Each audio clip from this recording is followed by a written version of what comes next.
Emmène-moi vers pâturage, je ne manquerai de rien. Emmène-moi à la terre promise, où coule le lait, le miel.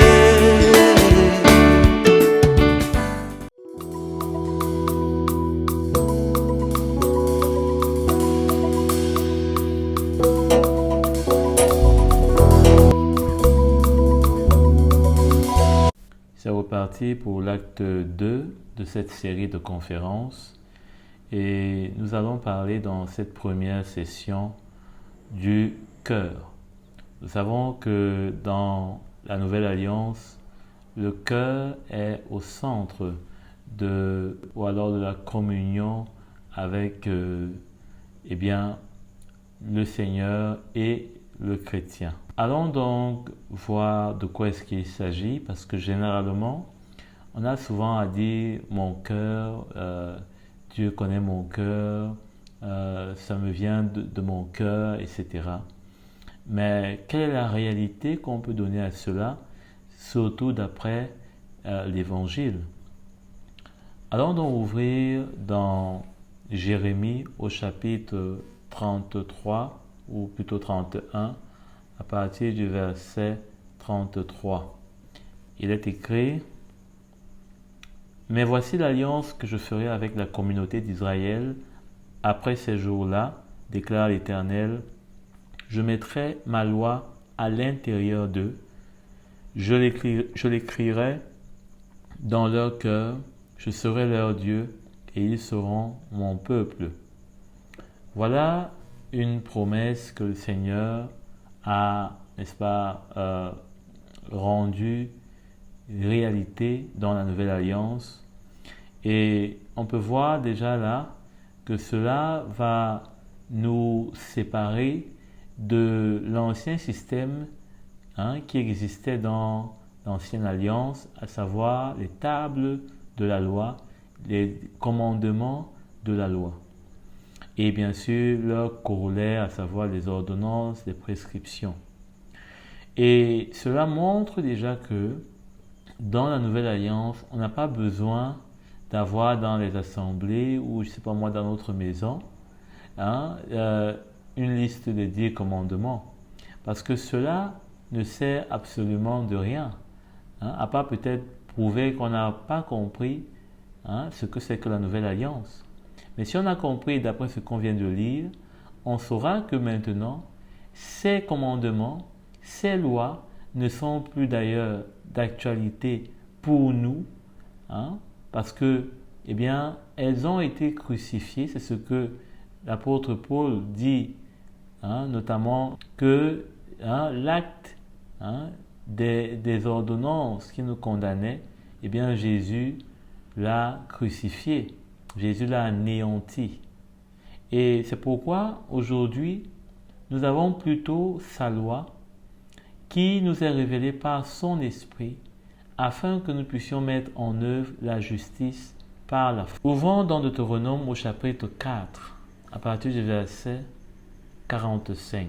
Voici les instructions, les prescriptions et les règles que Moïse donna aux Israélites. Une fois encore, la précision en vaut la peine. Aux Israélites, après leur sortie d'Égypte. On ne peut pas aujourd'hui commencer à vouloir nous mettre sur un régime qui n'a jamais été le nôtre. Les lois les lois lévitiques n'ont jamais été pour nous un modèle à suivre. Parce que le Seigneur a prévu, on l'a vu dans l'acte 1, que la justice devait être accomplie à travers la foi. Et la promesse devait être ainsi donnée.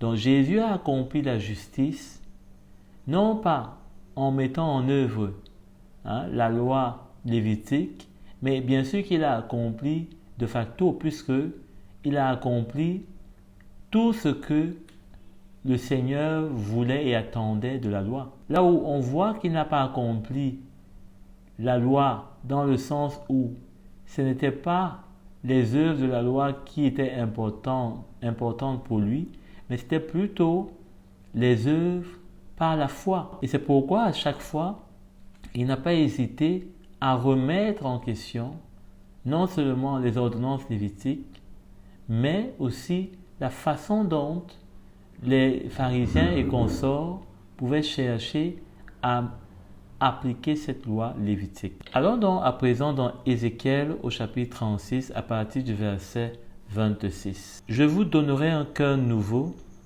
et je mettrai en vous un esprit nouveau. Je retirerai de votre corps de cœur de pierre et je vous donnerai un cœur de chair. C'est mon esprit que je mettrai en vous. Ainsi, je vous ferai suivre mes prescriptions, garder et respecter mes règles. » Voilà ce que le Seigneur déclare. Voilà ce que le Seigneur désire. Il dit ainsi pour finir, « Je vous ferai suivre mes prescriptions, garder et respecter mes règles. Vous habiterez le pays que j'ai donné à vos ancêtres. Vous serez mon peuple et je serai votre Dieu. » Donc la promesse sera ainsi manifeste. Et il parle de comment est-ce qu'il va nous donner un esprit nouveau. Il dit, c'est mon esprit que je mettrai en vous. Donc, nous avons reçu dans la Nouvelle Alliance l'Esprit de Dieu qui aujourd'hui nous conduit. Et il est en communion avec notre esprit.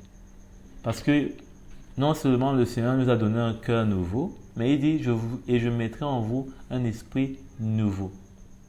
Hein? Et maintenant, notre esprit est en communion avec l'Esprit de Dieu. Et finalement, nous recevons dans notre esprit la loi de Dieu, les désirs de Dieu. Eh bien, dans notre cœur, il y a comme maintenant une transcription. C'est un peu comme si, après avoir suivi les explications d'un professeur, nous passons maintenant à l'écrit pour consigner. Donc, sur notre cœur se fait la consignation de tout ce que nous recevons par l'Esprit de Dieu dans la Nouvelle Alliance. De tout ce que l'Esprit de Dieu prend dans le Père et dans le Fils pour nous transmettre. Et nous voyons donc ainsi que le Seigneur dit qu'il va enlever de nous le cœur de pierre. Il va mettre le cœur de chair. Alors c'est là que c'est intéressant.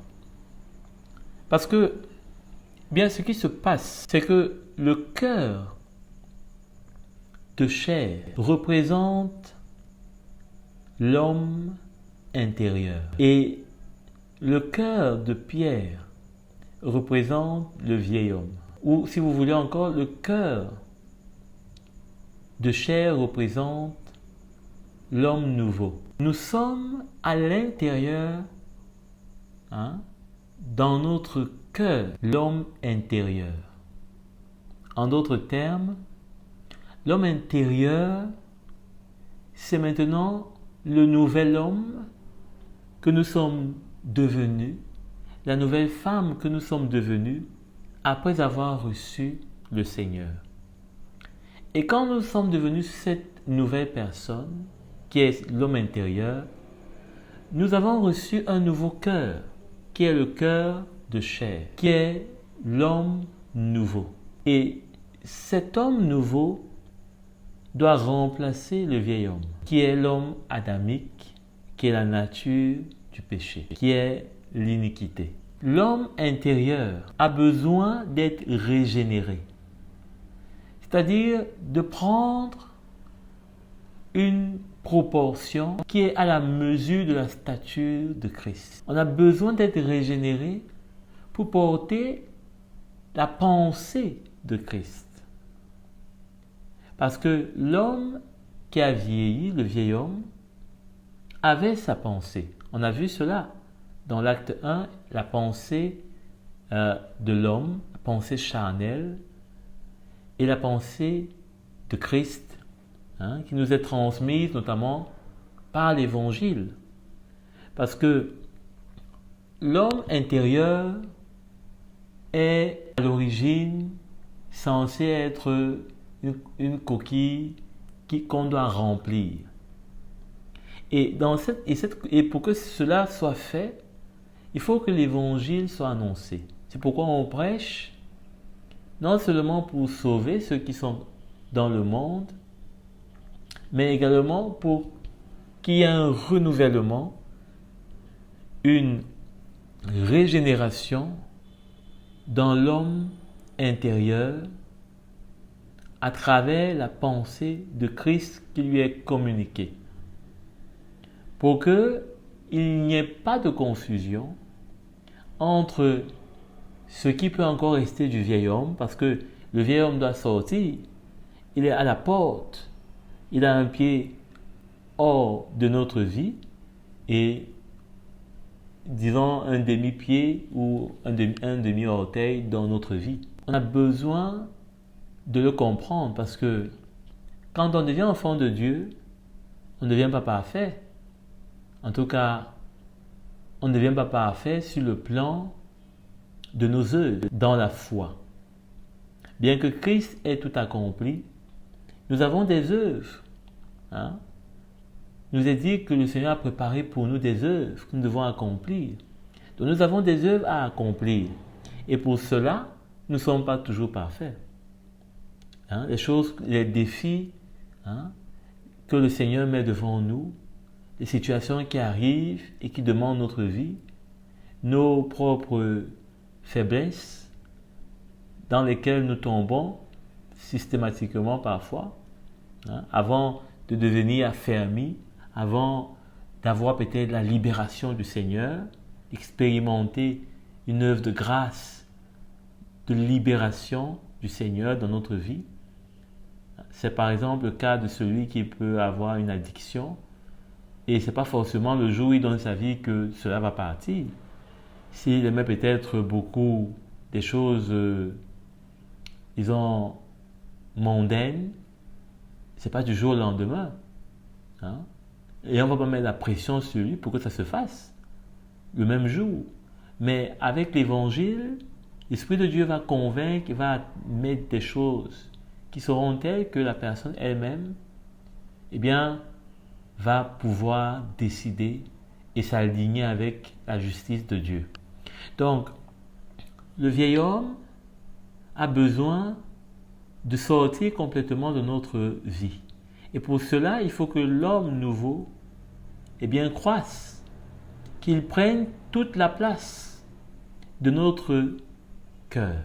Allons dans Romains au chapitre 2 à partir du verset 29. Mais le juif, c'est celui qui l'est intérieurement, et la circoncision, c'est celle du cœur, accomplie par l'esprit et non par la loi écrite. Ça veut dire quoi? Ça veut dire que on a besoin de saisir que l'Esprit de Dieu, c'est lui qui va maintenant faire cette œuvre de séparation, de circoncision. Et nous avons vu dans l'acte 1 que Abraham avait reçu la circoncision comme le gage de la foi qui lui a été imputée. Et nous aussi, nous recevons cette circoncision, non plus dans la chair, sur nos organes, comme on connaît par exemple nos enfants garçons qu'on a circoncis, mais nous recevons cette circoncision-là dans notre cœur. C'est pourquoi ici l'apôtre Paul dit que, le juif, c'est celui qui l'est intérieurement. C'est-à-dire que quoi? C'est-à-dire que le juif, ce n'est pas juste parce qu'on a une apparence, parce que, c'est ce qu'il dit au verset 28, il dit le juif, ce n'est pas celui qui a l'apparence, la circoncision, ce n'est pas celle qui est visible dans le corps. Donc, le juif est connu de Dieu parce que tout le monde qui, par exemple, avec le temps, s'est retrouvé en Israël, je ne sais pas moi quoi, il y a eu des choses qui se sont passées. Beaucoup de personnes peuvent dire qu'elles sont juives, mais elles ne le sont pas. L'apôtre Paul le dit d'ailleurs que ce n'est pas tous ceux qui sont nés au milieu des Juifs qui sont héritiers, qui sont de la descendance d'Abraham. Pourquoi il le dit en plus? Ce n'est pas seulement d'après une considération, disons, généalogique, mais c'est surtout d'après la foi. Puisque Abraham a reçu la circoncision comme gage de sa foi. Comme gage de sa foi. Il est devenu ainsi le père des circoncis qui devaient croire et le père des non-circoncis qui devaient également croire. Puisque la foi qu'il a eue était la circoncision du cœur qui a été opérée par l'Esprit de Dieu et non par une loi quelconque. C'est ce que l'auteur veut dire ici dans Romains. Allons à présent dans un autre aspect, toujours de ce cœur-là. Avant, peut-être, il faudrait préciser que c'est l'homme nouveau qui discerne. Généralement, on parle de discernement et c'est l'homme nouveau qui va faire ce discernement. Parce que l'homme ancien, le vieil homme, ne peut pas discerner. Il discerne ce qui est mal pour aller vers le mal. Il va vers ce qui est mal, naturellement. Mais l'homme, quand on parle de discerner, on parle de faire le choix entre le bien et le mal. Ce choix qui a été, n'est-ce pas, demandé à Adam et à Ève dans le jardin, qui a été donné à Adam et à Ève dans le jardin, de ne pas manger du fruit de la connaissance du bien et du mal. Donc nous avons reçu ce discernement dans l'homme nouveau. C'est lui qui va maintenant nous amener à discerner ce qui est bien de ce qui est mal. Et cet homme nouveau est avec la lumière de l'Esprit de Dieu. Sans la lumière, sans la présence de l'Esprit de Dieu, il ne peut pas avoir d'homme nouveau. L'Esprit de Dieu est la semence de Dieu dans notre vie nouvelle. Et nous sommes en fait cet homme nouveau. Seulement, à l'extérieur de notre vie, généralement, on ne peut pas le voir. On pense qu'on est la même personne. À notre baptême, c'est vrai qu'on manifeste beaucoup de choses. On peut ressentir que quelque chose s'est passé. Mais dans la grande généralité, presque beaucoup de choses à 90% n'ont pas été changées. On a toujours notre même corps, notre même apparence parfois. Très peu prennent une apparence différente. On a souvent notre travail toujours. On a, sous réserve, des changements qui peuvent s'opérer dans la vie de quelqu'un parce que il a une conviction qu'il faut que certaines choses, peut-être directement, changent. C'est le cas par exemple pour quelqu'un qui fume. Il peut avoir une lumière de l'Esprit de Dieu qui l'amène à arrêter la cigarette d'un coup. Dans la grande majorité des cas, eh bien, beaucoup de choses vont avoir l'air de n'avoir pas changé. On va toujours porter nos mêmes habits, on va toujours avoir notre téléphone, etc. Bien sûr, toujours, je dis sans réserve de certaines choses qui peuvent changer là, avec le fait qu'on a reçu le Seigneur. Et généralement, ces premiers jours-là sont souvent des jours de grand zèle où on est prêt à tout lâcher, à tout quitter, à tout sacrifier pour le Seigneur. Et c'est souvent pourquoi d'ailleurs le Seigneur demande de revenir à son premier amour. Parce que ce premier amour-là est souvent comme une folie avec laquelle on est prêt vraiment à tout quitter pour le Seigneur. Rien n'a d'importance à nos yeux que le Seigneur. Le cœur maintenant, puisqu'il est nouveau, il a besoin de devenir un cœur solide, un cœur mature. Parce que comme je le disais tantôt, il arrive qu'on peut avoir un zèle qui soit même amer, qui n'hésite pas à dire n'importe quoi, parfois que nous-mêmes, on ne réalise pas la portée, un zèle qui nous amène à manifester des choses qui ne sont pas conformes à l'évangile. Mais le Seigneur nous aime tellement qu'il comprend que nous sommes des petits enfants. On vient de sortir du sein, de son sein. Sa semence nous a fécondés. Parce que la nouvelle naissance où nous recevons ce cœur nouveau, doit être compris comme ce qui s'est passé par exemple avec Jésus. Jésus est né de la semence du Saint-Esprit.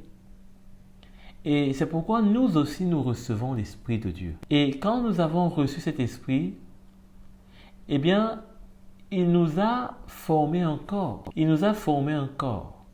Comme Christ a porté un corps. Donc nous sommes un nouveau-né spirituellement dans notre cœur. Nous ne connaissons pas absolument grand-chose. Et nous avons besoin maintenant d'être encadrés, d'être encouragés, d'être instruits, afin de pouvoir grandir, de ne pas rester des petits enfants qui vont boire toute la journée du lait et s'endormir, mais de devenir des hommes et des femmes qui peuvent être capables de pouvoir répondre aux besoins, aux attentes, aux défis que le Seigneur et notre mère, qui est l'Église, peuvent demander, peuvent réclamer, peuvent solliciter. Et donc, il faut qu'on puisse grandir. Si votre enfant, votre petit enfant ne grandit pas, vous comprenez qu'il y a un problème. Mais quand votre enfant grandit, il commence à vouloir manger ce qui ne l'intéressait pas avant, eh bien, ça prouve que tout est en train d'aller bien. Mais s'il refuse, disons, après 2 ans, il refuse de manger quelque chose qui vient de la marmite, vous comprenez que quelque chose ne va pas, c'est pas normal. Donc, il faut qu'on puisse grandir. Et c'est là que nous avons besoin de 2 choses. Des relations avec les autres frères et sœurs que nous avons eus maintenant. Parce que nous sommes une famille. Nous appartenons au Seigneur. Nous avons besoin de soumission. Parce que nous sommes et nous devons être à notre place. Nous n'avons pas 2 places dans l'Église. Nous n'avons qu'une seule. Nous n'avons pas le droit, parce que nous avons forcément trouvé des frères et des sœurs plus matures, plus âgés que nous, des conducteurs respectables. Et nous devons donc ainsi prendre notre juste place. On ne doit pas être des bébés chrétiens qui finalement veulent montrer qu'ils ne sont pas bébés. Au lieu de prendre le biberon tranquillement, on veut prendre la marmite, on veut discuter avec le frère qui est cuisinier, reconnu, réputé, qui maîtrise comment il faut nous préparer d'ailleurs même notre biberon. Et nous, on veut discuter avec lui la recette pour faire la nourriture solide pour ceux qui pourront la manger. Alors que nous n'en sommes qu'à l'étape du biberon. C'est ainsi qu'on peut passer à côté. C'est ainsi qu'on peut rater de grandir. Parce qu'on n'a pas de soumission. Parce qu'on n'accepte pas que être un bébé spirituel dans la maison du Seigneur, parce qu'on vient de l'accepter, parce qu'on vient de le rencontrer, parce que même si, je ne sais pas moi, on a connu quoi, ou on a été où on a quelle expérience, ou on a quel bagage intellectuel, cela ne va jamais être plus que ce que nous sommes à un temps ou à un moment donné. Parce que dans l'esprit, on ne triche pas. Soit on a la vie du Seigneur, soit on ne l'a pas. soit on est dans cette étape, parce que ce n'est qu'une étape d'enfant, de bébé qui doit recevoir le lait spirituel. D'ailleurs, l'apôtre Paul a souvent, aux Corinthiens plutôt, comment est-ce qu'ils avaient besoin de retourner à ce lait finalement, puisque la nourriture solide ne passait plus. Donc il fallait retourner à ce qui était encore, disons, du basique. Et même d'ailleurs, l'auteur aux Hébreux, il encourage d'ailleurs les Hébreux à ne pas se décourager au point où on ait besoin de les ramener à ces basiques de l'évangile. Nous aussi, on est appelé à grandir, on est appelé à découvrir Christ de plus en plus dans la perfection. Mais si on est dans un moment où on a besoin de s'asseoir, d'écouter, de recevoir, d'obéir simplement, sans question, peut-être s'il y en a, c'est possible, mais sans discussion, outre, qui ne paraissent comme de la rébellion, on doit le faire. On doit le faire. Allons dans 2 Corinthiens au chapitre 8, à partir du verset 5. Ils ont fait plus que ce que nous espérions, car ils se sont d'abord donnés eux-mêmes au Seigneur, puis à nous par la volonté de Dieu. Nous avons donc encouragé Tite à parachever chez vous aussi ce geste de générosité, comme il l'avait d'ailleurs commencé. De votre côté, vous avez tout en abondance, la foi, la parole, la connaissance, le zèle, à tout point de vue et l'amour pour vous. Faites en sorte que la même abondance se manifeste dans cet acte de grâce. Je ne dis pas cela pour vous donner un ordre, mais pour éprouver la sincérité de votre amour par l'exemple du zèle des autres. En effet, vous connaissez la grâce de notre Seigneur Jésus-Christ. Pour vous, il s'est fait pauvre alors qu'il était riche, afin que sa pauvreté, vous soyez enrichis. Donc, on voit là un défi, un challenge que l'apôtre Paul adressait aux Corinthiens, et c'est dans sa deuxième épître. Donc, on doit comprendre ici que le Seigneur, par la bouche de l'apôtre Paul, voulait que ces Corinthiens-là, il dit bien parachèvent, que maintenant ils soient de nouveau capables de manger la nourriture solide. Parce que ici, c'est de la nourriture solide dont il est question. Quand il dit au verset 7, vous avez en abondance la foi, la parole, la connaissance, le zèle à tout point de vue et l'amour pour nous. Faites en sorte que la même abondance se manifeste dans cet acte de grâce. C'est un challenge. Là, il ne s'agit pas de biberon. Il s'agit maintenant d'hommes et de femmes qui devaient dépasser leur sécurité, mais qu'ils considèrent l'abondance de la parole de Dieu qui avait au milieu d'eux, sûrement qui était amenée en plus avec Tite, l'abondance du zèle qui avait au milieu d'eux, de la parole qui avait au milieu d'eux, de la foi qui avait au milieu d'eux, qui était prêchée, qui était manifestée pour eux. Et comment est-ce que cela devait se traduire dans leur geste de générosité?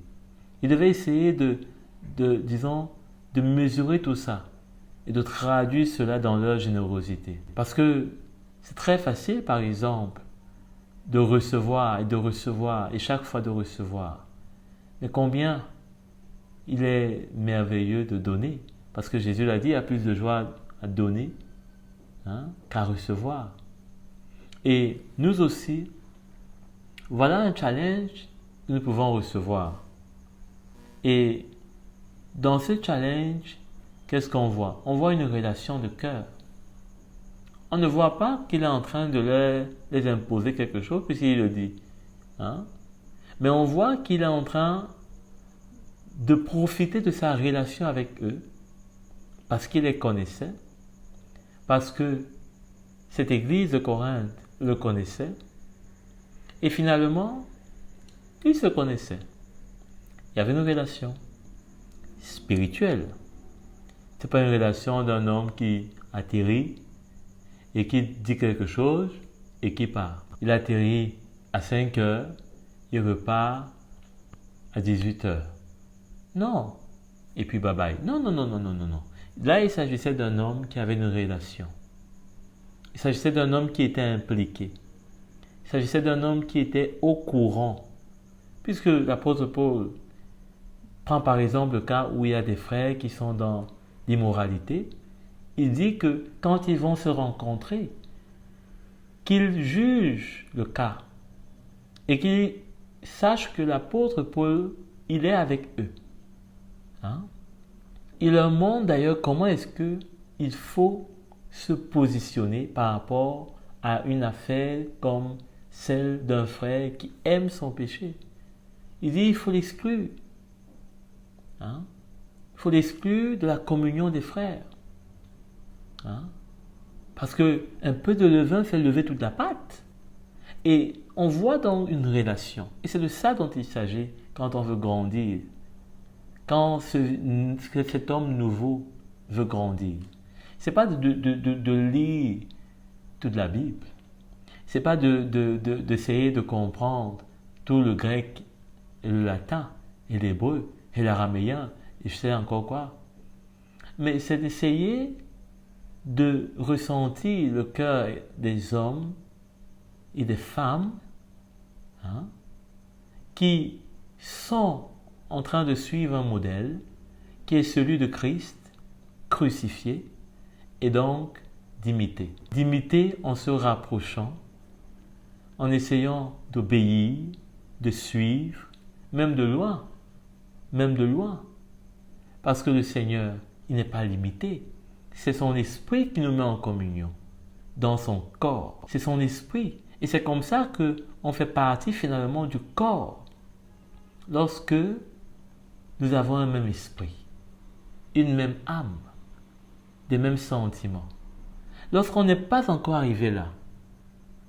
Et ça, c'est l'œuvre de l'Évangile. Ça, c'est pas l'œuvre juste de « j'ai été sauvé, j'ai reconnu le Seigneur, Amen ».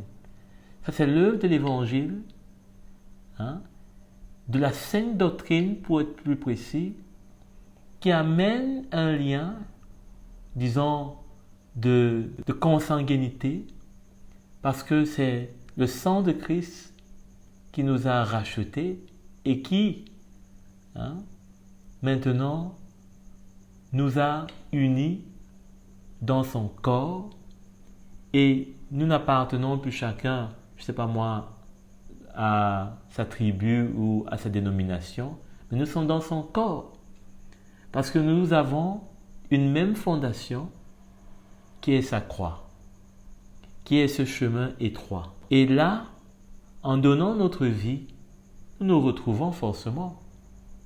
Nous nous retrouvons forcément quand il s'agit de le suivre. Parce qu'on donne notre vie.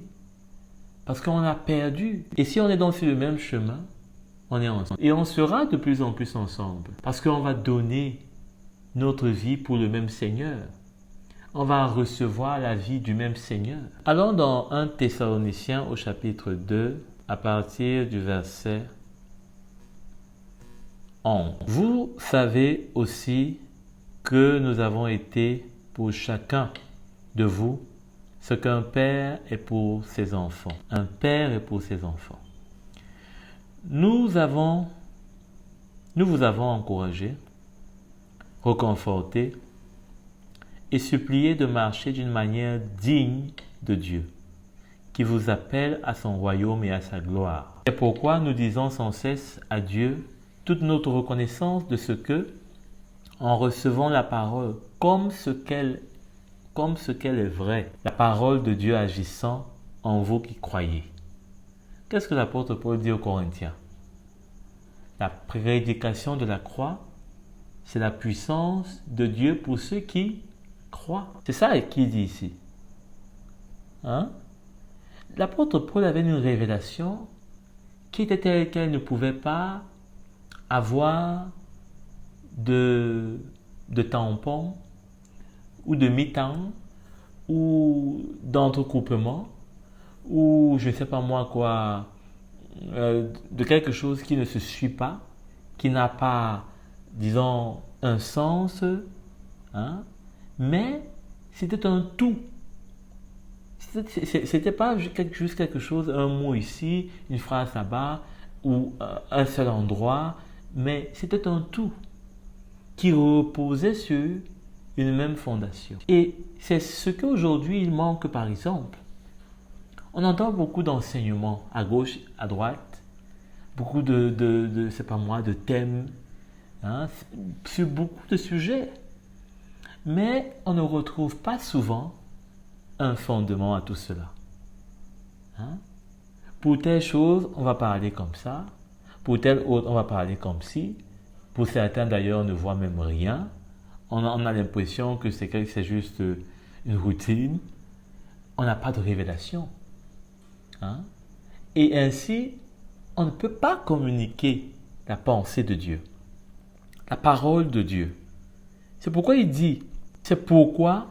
dit ceci au verset, on vient de le lire, 13 à la fin. Vous l'avez accueilli non comme la parole des hommes. Hein?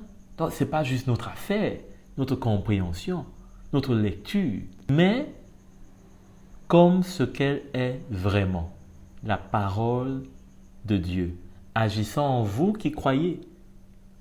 Hein? De ce fait, vous, frères et sœurs, vous êtes devenus les imitateurs des églises de Dieu qui sont en Jésus-Christ, en Judée, parce que vous aussi, vous avez enduré de la part de vos propres compatriotes les mêmes souffrances qu'elles de la part des Juifs. Qu'est-ce que je disais tantôt? Hein? Comment on arrive à se fédérer, à se retrouver, à s'unir sur ce chemin sans avoir besoin de signer quoi que ce soit? Mais l'homme nouveau, régénéré en Christ et en Christ crucifié, hein, eh bien, va faire en sorte qu'il y aura un miracle, c'est que nous ne serons plus seuls. Et donc nous aurons, comme je disais tantôt, des frères et des sœurs, hein, comme nous l'avons lu. Nous ne serons plus seuls. Ou on va faire notre petit chemin, ou alors seuls dans notre petite église. Non. Parce qu'il est question d'être un corps. Et c'est là que nous avons besoin d'apprendre la soumission. Puisqu'on l'a lu d'ailleurs. Il dit, mais vous l'avez reçu. Quand il parle de vous l'avez reçu, est-ce qu'il est en train de dire que vous avez trouvé ça quelque part, c'était là et vous avez compris, ou alors que, je ne sais pas, vous l'avez reçu. Pour recevoir, on a besoin d'être dans une posture, dans une position de celui qui tend non seulement ses oreilles, mais également ouvre son cœur. Et là, ça demande une soumission. Parce que si on ne peut pas ouvrir nos oreilles et notre cœur, on ne pourra pas recevoir. On ne pourra pas recevoir. Et là, on a besoin de connaître de qui est-ce qu'on reçoit. Et pour cela, on a besoin d'être comme le témoignage que l'apôtre Paul rend ici aux Thessaloniciens. Ils sont devenus les imitateurs des églises de Dieu. Et on a besoin de voir et de nous rassurer que celui de qui on reçoit est un imitateur de l'église de Dieu. C'est de faire le lien avec l'église primitive. C'est pourquoi c'est un porte-à-faux. C'est une hérésie de vouloir et de prétendre qu'on a inventé ou bien qu'on invente notre Bible, nos propres écritures, ou alors qu'on crée, je ne sais pas moi, quoi, notre propre système d'alliance, une autre alliance. et qu'on ne soit plus les imitateurs de l'Église, les imitateurs des églises. Toutes ces églises que nous voyons dans la Nouvelle Alliance, l'Église primitive en l'occurrence, parce que c'est ça l'Église primitive, hein? Toutes ces églises que nous voyons autour des apôtres et les épîtres qui leur étaient envoyés représentent des modèles d'imitation. Elle n'était pas parfaite comme nous aussi aujourd'hui, on ne l'est pas. Mais une chose est sûre, il y avait un modèle qui était donné par les apôtres. Les églises essayaient de se conformer dans des relations avec ces apôtres et avec une soumission. Parce que quand on est dans une relation, aujourd'hui par exemple, il y a des assemblées qui ne rendent compte à personne, qui sont autonomes, et ça, ce n'est pas le modèle. On ne voit pas ça dans l'Église primitive. Le modèle d'un lien d'insoumission. Mais le modèle d'un lien de soumission est bien clair. C'est pourquoi l'apôtre Paul pouvait écrire à ces églises et à chaque fois, il ne manquait pas de leur dire l'apôtre du Seigneur, hein, le serviteur de Dieu, parce que cela montrait non seulement l'ordre que Dieu a établi pour son Église, mais également comment est-ce qu'il aimerait qu'on puisse respecter cela. Donc, ces deux choses sont capitales si on veut croître dans l'homme nouveau. Alors, dans 1 Corinthiens, pour comprendre davantage ce cœur qu'on a reçu, qui est une bénédiction. Sans ce cœur nouveau, ce serait un cœur de pierre. Ce cœur de pierre parle aussi d'un cœur de rébellion, parle aussi d'un cœur d'insoumission, parle aussi d'un cœur qui résiste à l'œuvre de Dieu. Et si on regarde de près, on verra que c'est ce qui se passe encore aujourd'hui et qui existe encore dans l'Église. Des cœurs de pierre qui résistent à l'évangile de Christ crucifié. Et pourtant, c'est là vraiment toute la vitalité de l'évangile. La croix de Christ révélée, c'est la vitalité, hein? C'est la vie qui anime l'évangile. Parce que l'évangile reste une bonne nouvelle parce que ça nous montre et ça nous décharge de tout ce que nous étions aux yeux du Seigneur et comment est-ce qu'il nous a libérés. Mais sans la révélation, je dirais poussée de cette croix, on peut facilement être satisfait de ce que le Seigneur a accompli et nous asseoir à nouveau dans notre vieil homme et maintenant devenir simplement des religieux comme les pharisiens que nous avons vus. Mais avec l'œuvre de la croix, par l'Esprit de Dieu, nous ne pouvons pas rester les mêmes. 1 Corinthiens dans au chapitre 4 à partir du verset 15. En effet, même si vous aviez 10 000 maîtres en Christ, vous n'avez cependant pas plusieurs pères, puisque c'est moi qui vous ai donné la vie en Jésus-Christ par l'Évangile. Je vous en supplie donc. Il dit quelque chose qui peut apparaître comme de l'orgueil. Soyez mes imitateurs. Pour cela, je vous ai envoyé Tite, qui est mon enfant bien-aimé et fidèle dans le Seigneur. Le Seigneur, par la bouche de l'apôtre Paul, nous montre comment est-ce que ce cœur que nous avons reçu, bien sûr que c'est la semence du Saint-Esprit.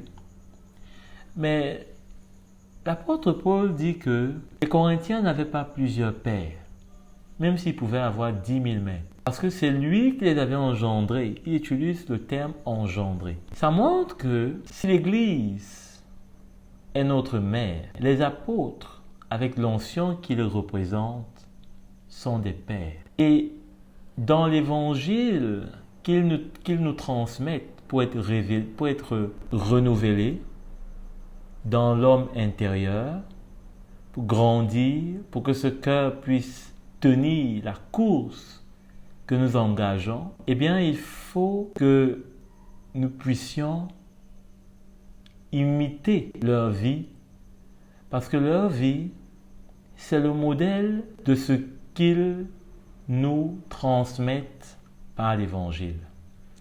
En d'autres termes, quand ils nous transmettent l'Évangile, c'est leur vie qu'ils nous transmettent. Et c'est la vie du Seigneur. Parce qu'eux-mêmes sont les imitateurs de Christ. Cela veut dire que, d'une part, la vie qui est transmise par l'Évangile se fait à travers la vie de celui qui le transmet, cet Évangile-là. Mais c'est surtout que cela va nous engendrer. C'est-à-dire que cela va faire de nous des personnes qui seront maintenant des fils. Le mot engendrer parle de ce qui est expulsé vers l'extérieur. En hébreu, ça parle de yalat, qui signifie, entre autres, aider à faire naître. Donc, ça donne une fonction comme d'aide de sage-femme. Et ça montre comment, dans l'image, personne qui va aider à faire voir le jour de cet enfant qui est dans le ventre, va tirer l'enfant de cette poche dans laquelle il a été retenu. Et c'est une image qui, pour moi, est très intéressante parce que ça montre que le ministère apostolique, bien que nous avons été dans l'esprit fécondé par, si je puis utiliser les termes de la science, par l'Esprit de Dieu dans l'Église, parce que nous avons reçu la parole de la foi par ceux qui sont dans l'Église, et donc c'est l'Église qui nous a annoncé la parole de la foi, et donc c'est elle qui nous a portés dans son ventre jusqu'au point où nous avons commencé à faire des gestes, à bouger. On a commencé à ressentir que ce qui était prêché recevait une conviction dans notre cœur, et nous avons voulu et accepté de devenir un enfant de Dieu, de renoncer à notre vie du péché, une vie sans Jésus. Et c'est comme ça que nous avons accepté et cru dans le Seigneur comme notre Sauveur. Cela a fait quelque temps jusqu'à ce que, dans notre conception, nous avons évolué peut-être avec des messages ci et là. En tout cas, pour ma part, c'était mon cas. On écoutait des messages un peu de partout, un peu de tout. Mais cela n'a jamais produit un homme qui n'est pas simplement régénéré, mais qui est engendré. Le ministère des apôtres, quand il vient vers nous avec ce message, cette lumière de la croix de Christ, nous tire de l'obscurité dans laquelle nous étions encore, parce que sans la croix de Christ, les ténèbres, les ténèbres sont encore sur nos yeux. Nous ne voyons pas. C'est ainsi que vous pouvez avoir un petit bébé, mais il ne voit pas. Les petits enfants, quand ils viennent de naître, ils ne distinguent encore rien. Mais quand le ministère apostolique vient, il lève un voile et il révèle ce qui était caché, contenu dans la croix de Christ. En fait, c'est comme si on avait reçu, et peut-être ce n'est pas comme si, mais c'est tel. Nous avons reçu la croix comme un cadeau. On s'est réjoui. On a glorifié le Seigneur, on était tout content. Et maintenant, le ministère apostolique vient, il ouvre, il enlève tout ce qu'il y avait comme enjoliveur, comme emballage, tout ce qu'il y avait de joli. On était vraiment les enfants du Seigneur, on était les princes de Jésus. C'est vraiment, tout était extraordinaire. On voyait Jésus partout. Mais quand le ministère apostolique vient, c'est pour nous amener à voir cette croix qu'on a reçue avec des yeux réalistes, pas des yeux de rêve, avec les yeux de la foi, pas avec les yeux de la chair. Parce que finalement, on peut avoir reçu le Seigneur et le Seigneur devient finalement pour nous comme quelque chose qui nous satisfait, pas plus. Qui nous satisfait, mais qui ne nous challenge pas. Qui nous satisfait, mais qui ne nous bouscule pas. Qui nous satisfait, mais qui ne nous défie pas. Et beaucoup de chrétiens connaissent juste le Seigneur qui les satisfait. Le Seigneur qui les répond. Le Seigneur qui les bénit. Le Seigneur qui les écoute. Le Seigneur qui est là. Ils ne connaissent pas le Seigneur qui les défie. Alors même qu'on a vu comment les apôtres ont été défiés plusieurs fois par Jésus. Et est-ce que nous pouvons prétendre être meilleurs? En plus, nous qui étions des païens, en plus, nous qui sommes aujourd'hui encore plus aveuglés par ce monde qui a changé plus que ce qu'il n'était même avant dans le temps de ces hommes. Donc, combien on a besoin de considérer maintenant d'être non pas seulement des hommes nouveaux avec des cœurs de chair, dans lequel Jésus règne, dans lequel il nous amène à faire sa volonté, parce que ce cœur de chair veut dire qu'il est tendre, il est docile. Ce n'est pas un cœur de pierre où le Seigneur ne peut rien faire. Ce n'est pas un cœur de pierre où le Seigneur est limité parce que la loi dit le Seigneur est limité à ça. Mais c'est un cœur de chair. Et c'est pourquoi, même avec la dîme que nous avons vue, dans un cœur de chair, la dîme n'est pas quelque chose qui va nous limiter parce que le Seigneur peut davantage saisir notre cœur, le presser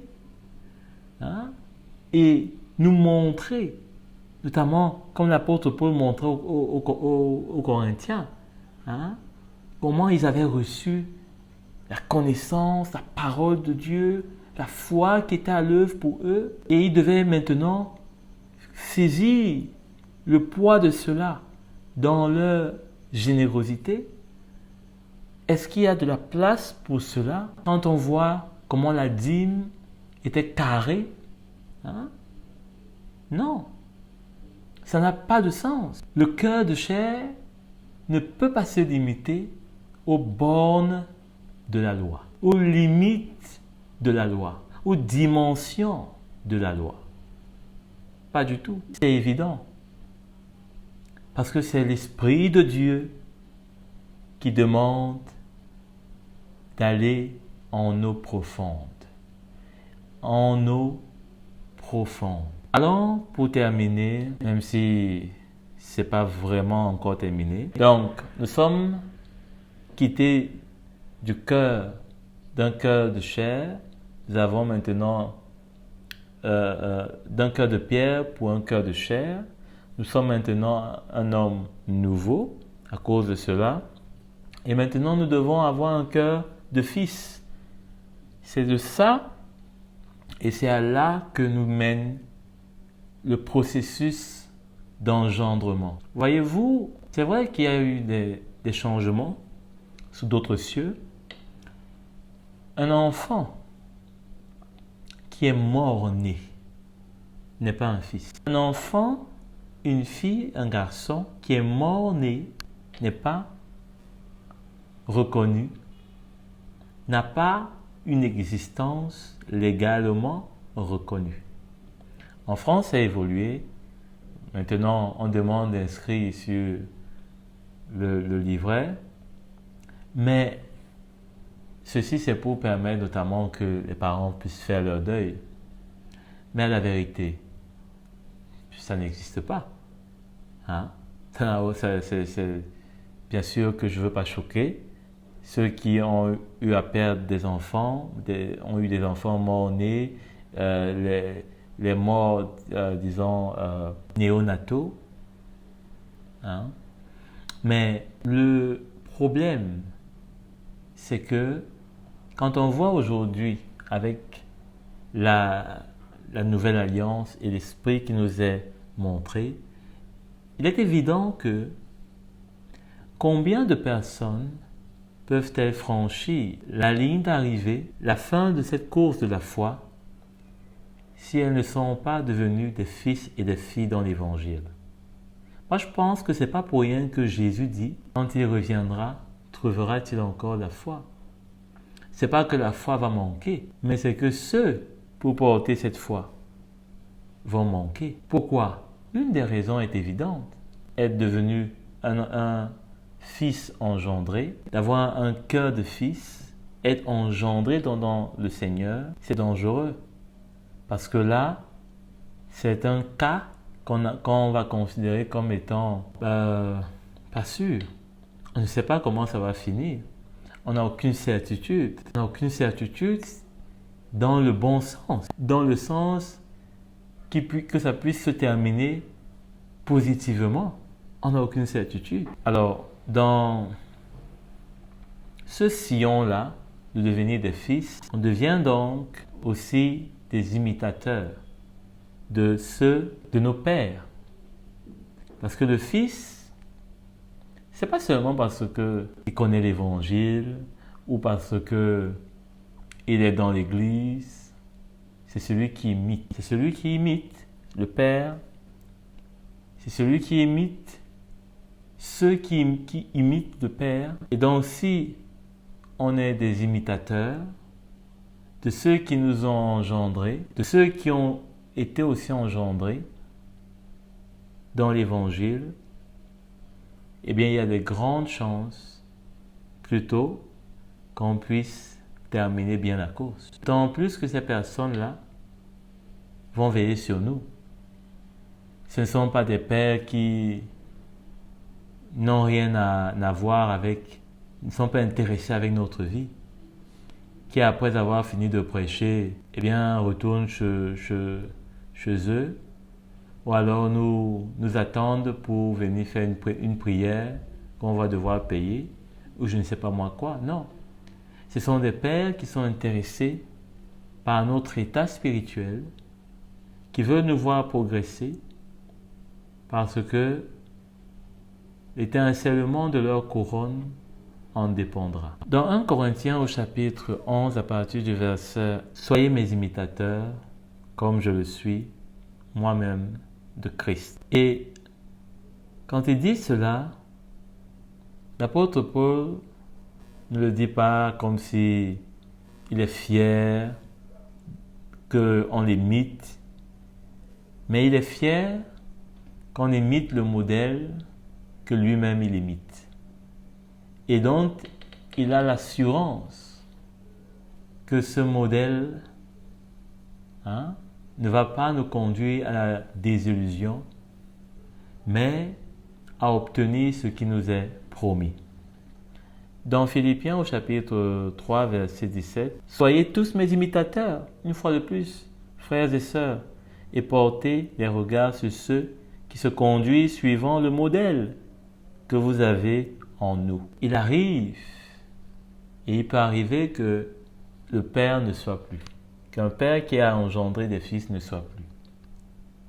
Mais, bien sûr qu'il y a ceux qui auront suivi son modèle. Et dont le peuple aura toujours des modèles. Et cela est une richesse dans l'Église, d'avoir des modèles. Dans le monde, il n'y a aucun modèle. Il n'y a aucun modèle dans le monde.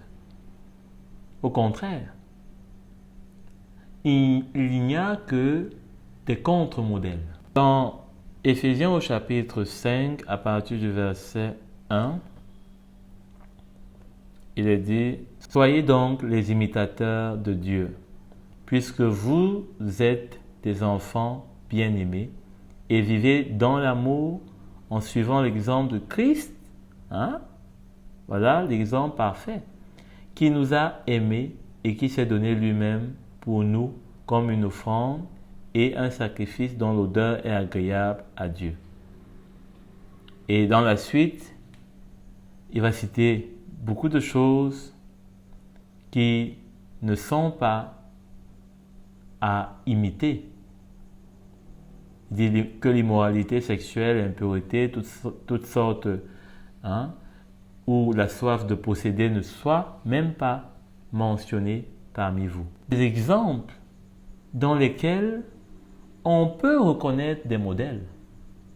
Parce qu'on va dire, mais finalement, il est modèle par rapport à quoi? Quand on voit d'ailleurs comment est-ce que l'apôtre Paul montre les éléments de standard pour accepter et pouvoir choisir un ancien, un serviteur, un pasteur, un berger. On comprend que cela ne parle pas juste d'une liste de critères qu'il faut cocher, et du reste, ce n'est pas une liste que l'apôtre Paul a inventée. Quand on voit dans l'Ancienne Alliance, on retrouve des éléments qui parlent de ça. Mais ici, plus exactement dans Éphésiens, il montre des choses qui ne peuvent pas être de nature à nous amener à suivre quelqu'un, soi-disant, je ne sais pas moi, c'est un apôtre ou c'est qui, je ne sais pas moi, quel est son titre, mais ces éléments-là, il dit, ne soient même pas cités. Aujourd'hui, on voit beaucoup de personnes qui prêchent, qui disent beaucoup de choses qui paraissent intéressantes, mais quand on regarde l'immoralité sexuelle, l'impureté sous toutes ses formes, la soif de posséder aujourd'hui, on arrive à voir des classements de pasteurs les plus riches. Quand on voit de telles choses, on se demande comment est-ce que cela peut exister. Le classement des pasteurs les plus riches. À l'époque de l'apôtre Paul, je crois que ce serait plutôt le classement des pasteurs les plus persécutés. Le classement des pasteurs, je ne sais pas moi quoi. Mais de toutes les façons, on verrait que c'est une vie qui est donnée. Ce n'est pas une vie qui est enrichie des choses qui sont malsaines pour la foi. Qu'on n'entende pas de paroles grossières, de propos stupides ou équivoques, c'est inconvenant, mais plutôt des paroles de reconnaissance. Vous le savez bien en effet, aucun être immoral, impur ou toujours désireux de posséder plus, c'est-à-dire idolâtre, n'a d'héritage dans le royaume de Christ et de Dieu. Puisque le royaume, héritage, est remis en Christ et cela lui vient de son Père. C'est pourquoi il dit de Christ et de Dieu. Ce n'est pas comme si ces deux royaumes ou c'est 2 chefs. Non. Mais c'est toujours l'ordre. Hein? Et on voit comment est-ce que, quand l'apôtre Paul cite cela, en haut, il parle d'être des imitateurs. Donc, nous aussi, aujourd'hui, on a de quoi nous éclairer. C'est pas juste quelqu'un qui connaît bien tourner la langue française ou anglaise, c'est pas moi. C'est pas juste quelqu'un qui connaît nous faire rire pendant qu'il prêche. C'est pas juste quelqu'un qui connaît organiser bien l'église et dans laquelle on est tranquille et à l'aise. C'est pas juste parce que quelqu'un connaît valoriser les gens, puisqu'il a fait, c'est pas moi, une formation en leadership. Ou c'est pas juste parce que quelqu'un a écrit beaucoup de livres. Ou c'est pas juste parce que quelqu'un a fait beaucoup de miracles, dit-on. Hein? Ou parce qu'il a beaucoup de likes. Aujourd'hui, on arrive à trouver des brebis qui suivent des pasteurs parce qu'elles regardent sur leur compte les likes et elles se disent, mais s'il a autant de likes, ça veut dire qu'il est apprécié. S'il est apprécié, ça veut dire qu'il prêche bien. Hein?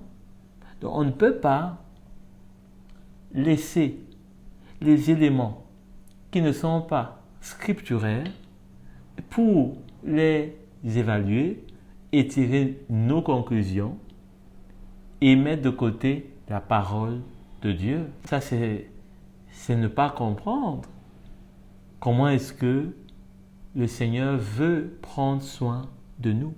Parce que là, nous avons de quoi repérer et nous séparer de ceux qui ne sont pas conformes à l'Évangile.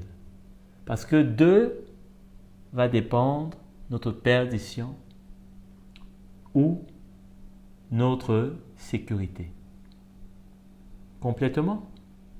Et là, on a besoin donc de nous mettre sous des autorités qui elles-mêmes suivent ce modèle. Je ne pense pas que avoir un pasteur qui n'est pas dans l'immoralité sexuelle, c'est mal. Je ne crois pas que d'avoir un pasteur qui ne cherche pas et ne court pas après le fait de posséder des choses terrestres à outrance et même en s'exhibant, c'est-à-dire que en faisant la propagande de cela, que nous puissions trouver en cela, je ne sais pas moi quoi, une forme de gloire de Dieu. Mais l'apôtre Paul est clair, il n'appelle pas ça la gloire de Dieu, mais il appelle ça l'immoralité, l'impureté. Il appelle même, il dit, je crois qu'il a globalisé, il a généralisé, il dit l'idolâtrie. Allons à présent dans Agé, au chapitre 2, à partir du verset 11. Là, il est question de notre cœur maintenant qui doit offrir le sacrifice qui plaît au Seigneur. Parce que si nous sommes devenus des hommes nouveaux et des femmes nouvelles, si nous avons reçu un cœur de fils pour obéir, nous soumettre et pour devenir imitateurs de ceux qui imitent Jésus, c'est pour pouvoir offrir des sacrifices au Seigneur. Ce n'est pas pour remplir une église ou remplir une association ou être dans un mouvement et porter le nom du mouvement et penser que nous serons sauvés par rapport à ça. Mais c'est pour offrir des sacrifices. Parce que offrir des sacrifices est ce qui non seulement glorifie le Seigneur, parce que par là, nous sommes agréables au Seigneur, mais également nous montrons en évidence par les œuvres que nous manifestons que nous sommes bel et bien devenus un homme nouveau. Le sacrifice dont doit venir de notre cœur. Il ne peut pas avoir de sacrifice dans la Nouvelle Alliance qui ne provienne de notre cœur. Parce que Dieu n'est pas une idole. mais il est vivant. L'idole, on peut lui donner tout ce qu'on veut. On peut même verser sur elle nos propres excréments. C'est pas grave, puisque l'idole, ça ne parle pas, ça ne réagit pas, ça ne va pas nous faire quoi que ce soit. Jérémie est clair, les dieux que nous faisons en métal ou autre ne peuvent faire ni bien ni mal. Dieu qui est vivant, qui a fait le ciel et la terre, là on n'a pas un autre choix que d'offrir le sacrifice de nos vies. Le sacrifice donc qui vient de notre cœur, qui vient de cet homme nouveau, qui est régénéré, qui est équipé, qui est de plus en plus à l'image de Christ. Agé donc au chapitre 2, verset 11. Voici ce que dit l'Éternel, le Maître de l'univers. Propose aux prêtres cette question sur la loi. Si quelqu'un porte dans le pan de son habit de la viande consacrée et qu'il touche avec son habit un pain, des plats, du vin, de l'huile ou un aliment quelconque, ces choses seront-elles saintes? Les prêtres répondirent non. Agé dit, si une personne rendue impure par le contact d'un cadavre touche ces choses, seront-elles impures? Les prêtres répondirent, elles seront impures. Bon, pour comprendre leur réponse, il faut connaître la loi, ce que la loi dit. Donc la loi dit que rien ne doit être en contact avec le cadavre. Un cadavre, que ce soit d'animaux, que ce soit d'un homme. Toute chose, même l'eau qui peut avoir touché un cadavre et qui, ou bien alors un cadavre qui est tombé même sur une plante qui est en train de germer, cette plante-là est impure.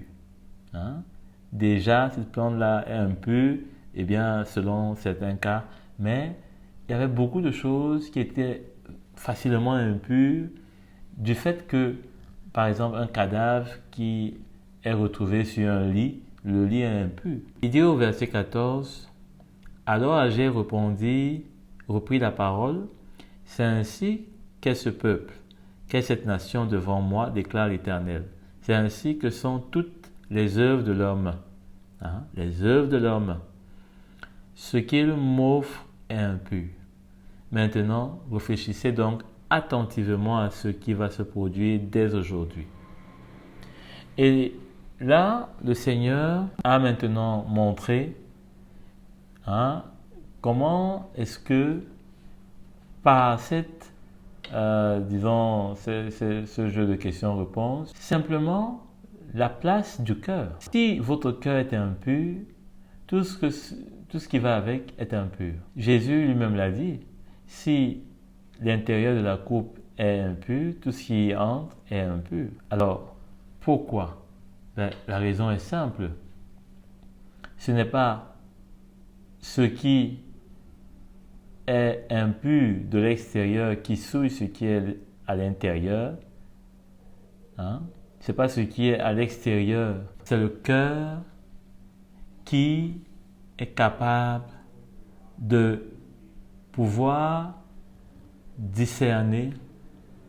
C'est du cœur que proviennent les sources de la vie. Si ces sources sont corrompues, eh bien, tout ce qui est dans la source est corrompu. Si une eau est polluée, tout ce qui est dans cette eau est pollué. Voilà comment est-ce que nous devons donc faire attention avec notre cœur. Parce que notre cœur est un lieu stratégique, hautement stratégique, pour lequel la chair fait la guerre à notre âme. Et elle le fait parce que si elle réussit à s'emparer de notre cœur entièrement, elle va nous ramener dans notre état initial. C'est ainsi que on peut, après avoir connu Christ, devenir un adversaire de Christ. On peut, après avoir fini de de louer, de prêcher le Seigneur, se retrouver dans le péché et justifier le péché.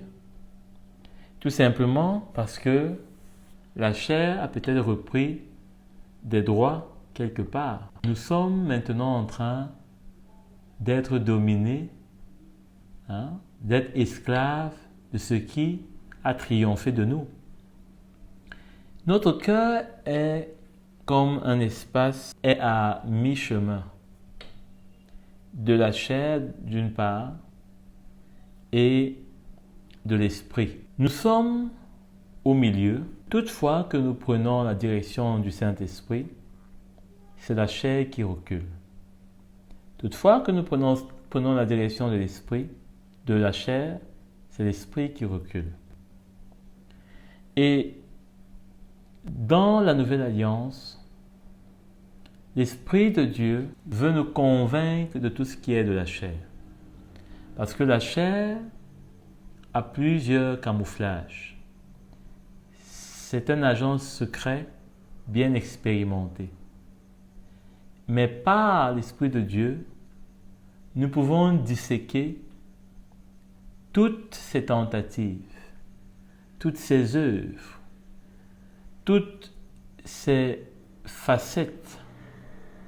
Et là où un frère ne verra pas le péché, un autre le verra pour lui-même. Et c'est ainsi que notre cœur, quand il est pur, il donne gloire à Dieu et nous sommes des instruments et des sacrifices qui réjouissent le Seigneur. Mais quand nous sommes plutôt sous l'emprise de notre chair, nous pouvons facilement devenir des ennemis de la croix. Le secret, s'il y en avait, c'est de s'humilier, de reconnaître lorsqu'on a failli, de suivre et de nous ranger du côté de l'Esprit de Dieu. Parce que nous aurons toujours le secours de sa part. Mais celui qui va résister va s'endurcir de nouveau et son cœur va finalement devenir un adversaire contre la vérité. Pourquoi? Parce que déjà, c'est un ADN qui est en nous, dans notre chair.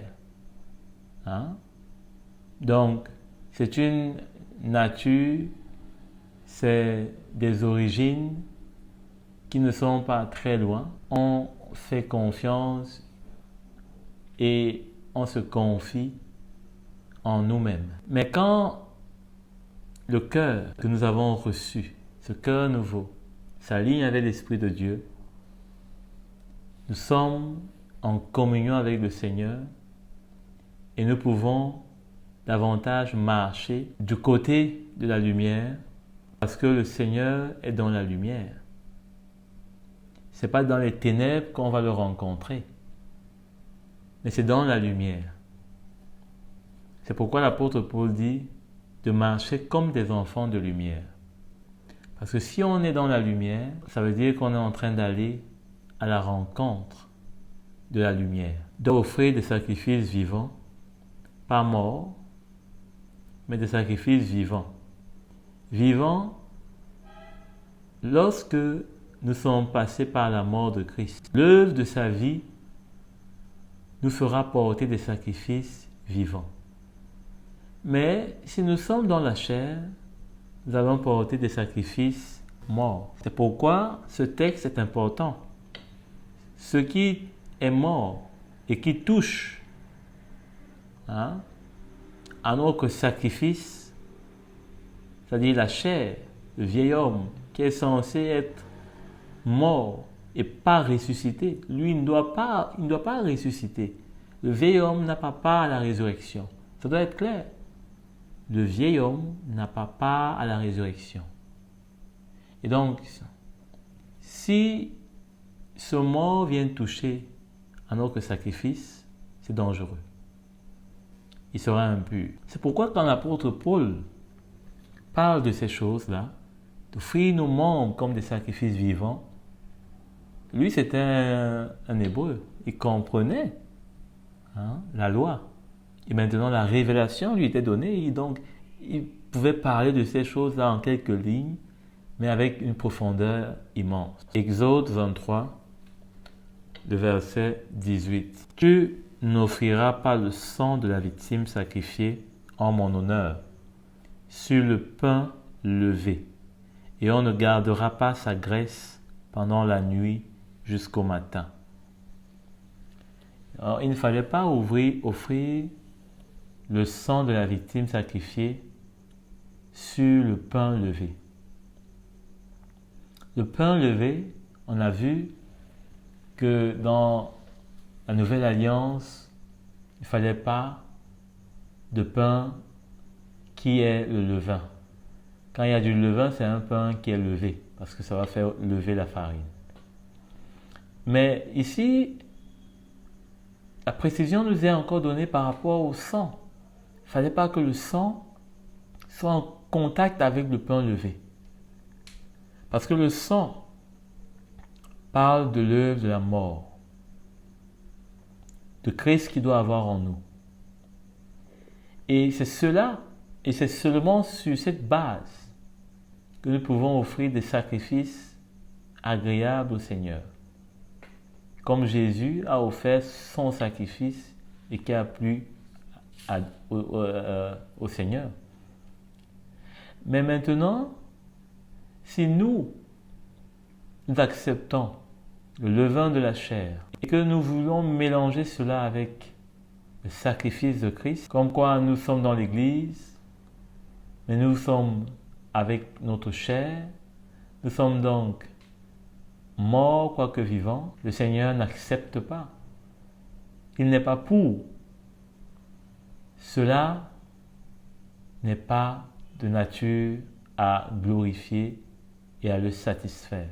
Au contraire, que notre cœur ne soit pas l'autel sur lequel nous allons venir avec le sang et le pain levé, mais que ce soit uniquement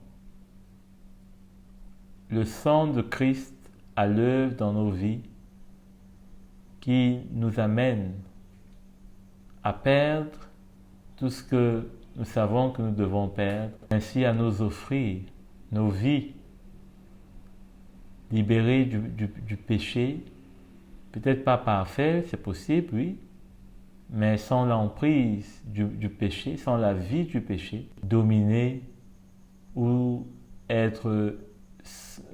ou laisser son parfum sur nous. On va s'arrêter là et je vous retrouve bientôt.